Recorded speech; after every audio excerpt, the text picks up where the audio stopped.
Today, I want to bring in Republican Congressman Adam Kinzinger of Illinois. Congressman, thanks for being with us. Appreciate your time on a very busy day up on Capitol Hill. I hope you could just hear, could you hear Cynthia McFadden's reporting? I could, yeah. Okay, about the military raid and her reporting that part of it was that President Trump was briefed by the defense secretary and other senior military officials who told him that it would be a game changer and worth the risk to run this raid. They also reportedly pointed out that the Obama administration would not have been bold enough, quote unquote, to try this. Do you think the president greenlit this mission for the right reasons, wrong reasons? No, I think for the right reason. I mean, look, when it comes to fighting counterterrorism, when it comes to, the opportunity, if in fact this was a target, and I have no information that you don't have, but if in fact this was a target, it is worth this kind of risk to take the #3 most dangerous person off the battlefield.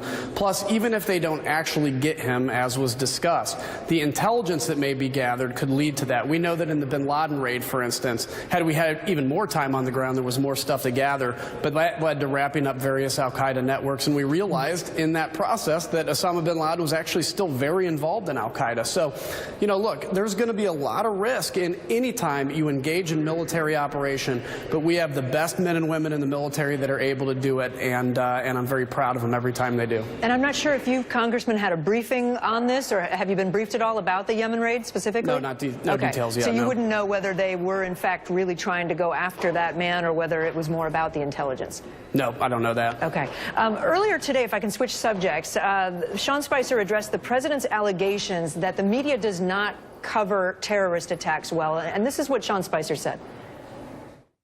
I think what we need to do is to remind people that the earth is a very dangerous place these days, that ISIS is trying to do us harm, and that the president's commitment is to keep this country safe.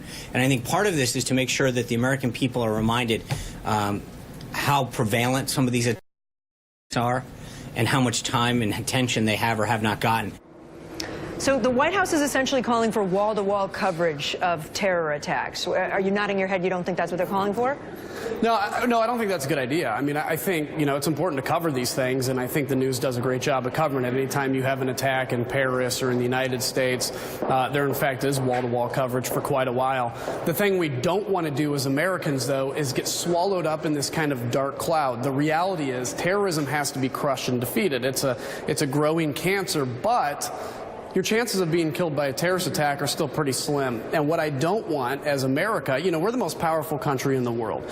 I don't want Americans walking around thinking they can't go to the shopping mall, they can't go to the subway system, because then there's obviously going to be a terrorist attack around the corner. So I think the media does a good job of covering this, but I think Americans also need to understand that while we need to be aware of what's happening, we need to execute this war against terror, still live your life, enjoy your life, hug your family, and be proud to be an American. So it sounds like you differ from the White House on this. Because I do. You do, because they've put out this list, as you know, of lots of different, I think almost 80 attacks, 78 attacks, and some of them are the very ones you mentioned. 57 of the attacks on that list are things that NBC News not only covered, but I sat here for hours in wall-to-wall coverage covering things like Brussels and Paris and other attacks. And I just think it's important for us as Americans to not get swallowed up in this idea that we're extremely vulnerable, and the next day everybody's gonna be hitting a terrorist attack.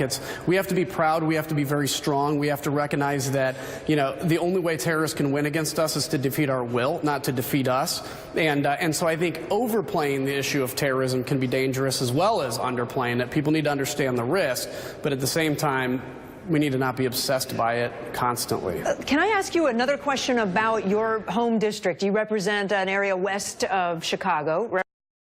I was looking at the map. It's predominantly kind of more rural area, a little bit suburban, right? Yeah. So not right in the city proper. But the president, as you know, has talked many times now about Chicago and the violence there. He tweeted last month that he would send the feds into Chicago if officials don't fix the violent crime in that city. I wonder your take on that. As someone from the area, do they need help? Well, I think they definitely need help. Part of the problem is police are just being battered all the time. They have very difficult jobs to do. They're worried that if they turn a wrong corner or do something incorrectly, they're going to be on the front of every news station for a long time. And so I think they need help. I think community leaders in the south side of Chicago need help to understand what is it that's, if you're a 13-year-old kid, why is it you're drawn to a father figure that's in a gang that can say, I can provide you protection and I can provide you wealth and drugs? drugs.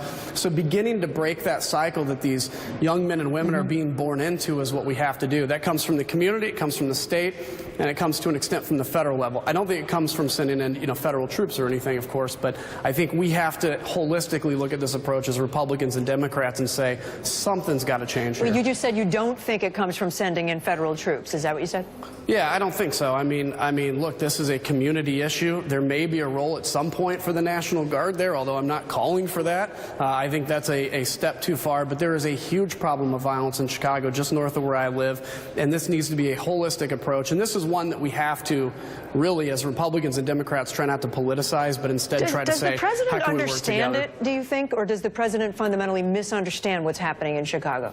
I think he understands it. I mean, I think that he's an urban guy. He's a guy that, has grown up in big cities, understands the violence, is trying to reach out. I don't know if necessarily the tweets or some of the comments are overly helpful, but I do think it's in his heart and it's his compassion. He talks about it a lot. The fact that he talks about the violence in Chicago, I think, is extremely important too. So again, this is one of these issues where I hope the president, the mayor of Chicago, can exercise leadership and we can figure out what do we have to do from the community level up to solve this really, really tragic problem. Congressman Adam Kinzinger of Illinois, a Republican from Illinois, appreciate your time.